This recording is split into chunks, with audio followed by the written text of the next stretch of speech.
السلام علیکم ورحمۃ اللہ وبرکاتہ۔ ناظرین کرام، سلسلہ استقبال رمضان کی دوسری قسط کے ساتھ آپ کے سامنے حاضر ہوں۔ آج گفتگو کریں گے رمضان کی فضیلت، اس کے فوائد اور خصوصیات کے تعلق سے۔ رمضان المبارک کا مہینہ اپنے ساتھ بہت سی رونقیں لے کر آتا ہے۔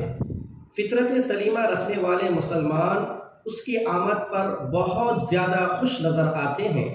ناظرین کرام، ماہ رمضان کے بہت سے فوائد ہیں۔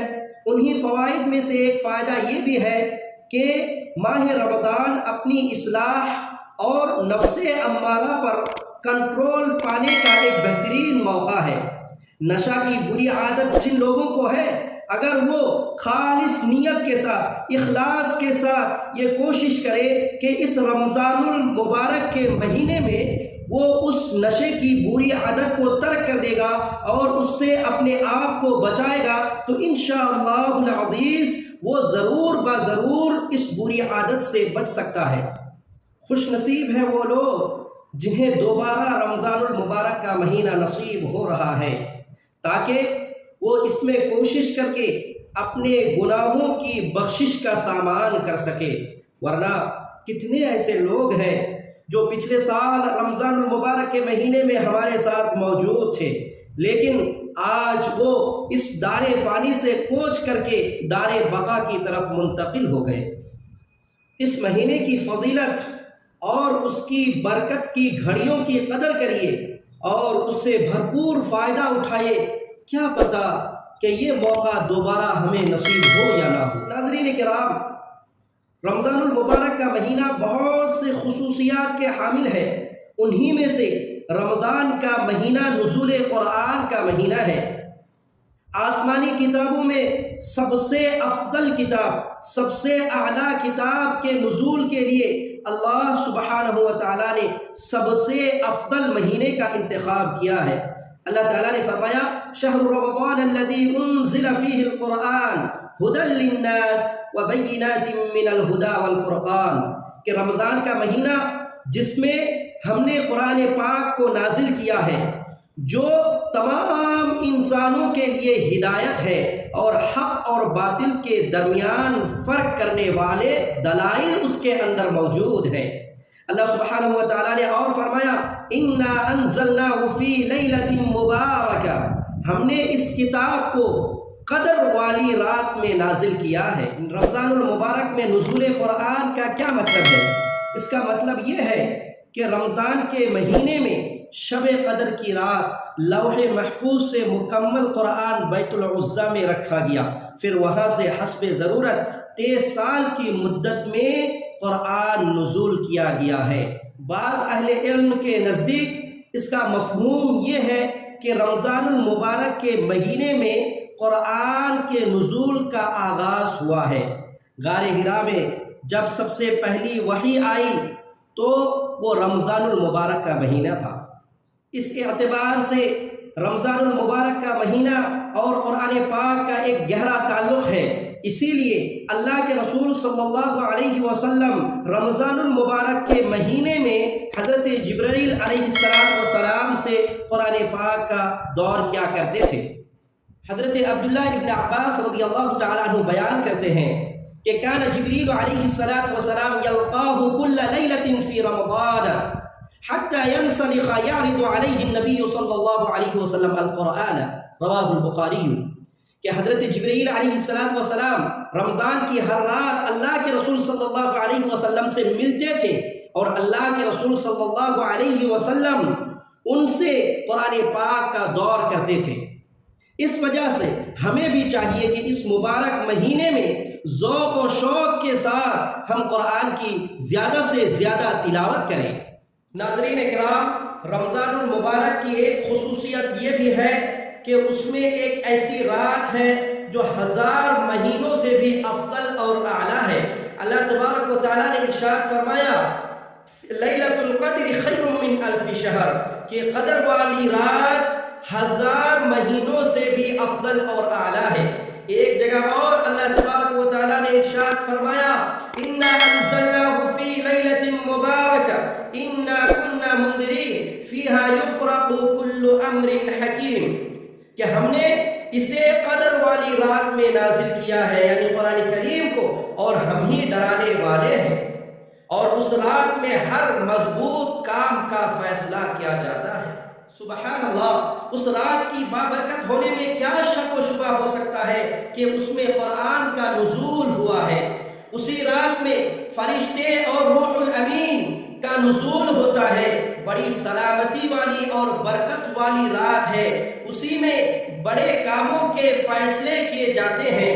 یہی وہ رات ہے جو عبادت کے لحاظ سے 1000 مہینوں یعنی 83 سال 4 ماہ سے افضل اور اعلیٰ ہے۔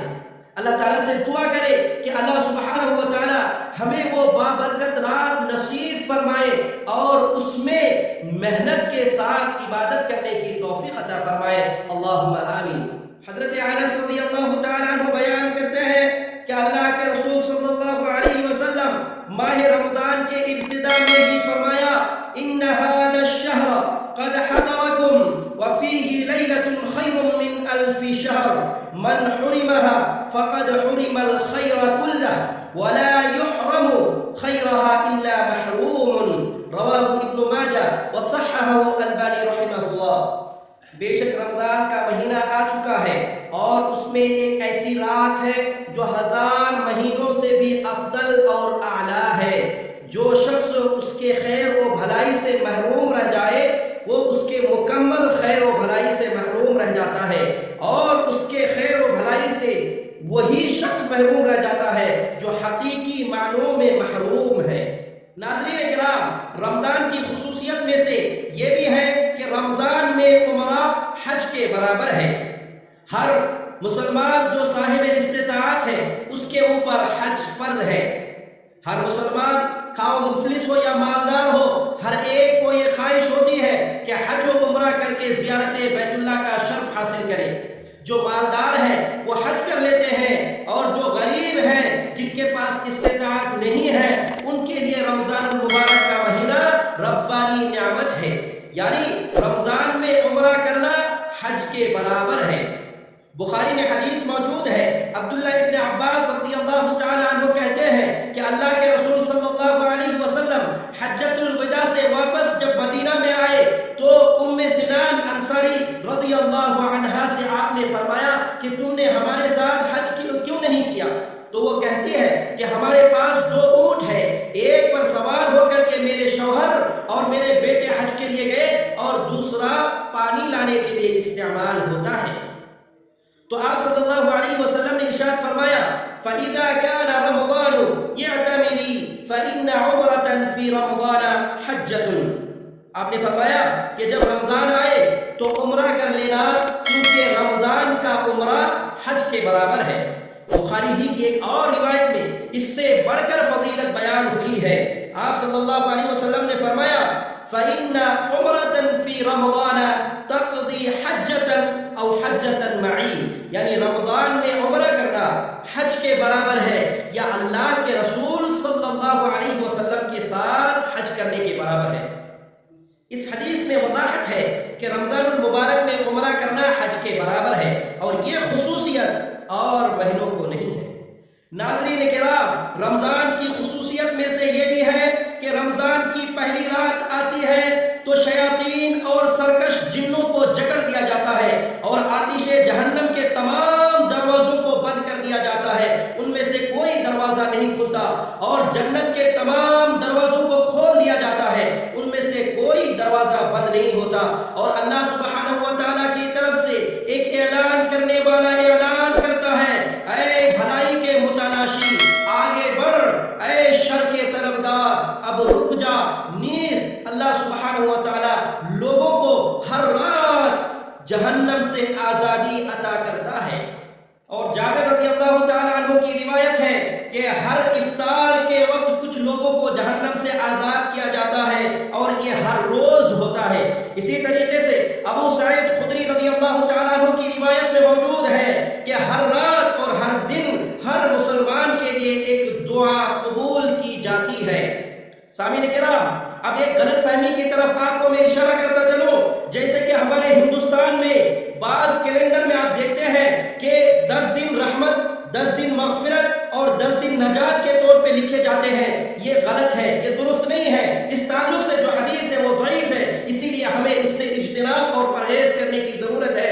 آخر میں اللہ تبارک و تعالیٰ سے دعا ہے، اللہ سبحانہ و تعالیٰ ہمیں ماہ رمضان نصیب فرمائے، اللہ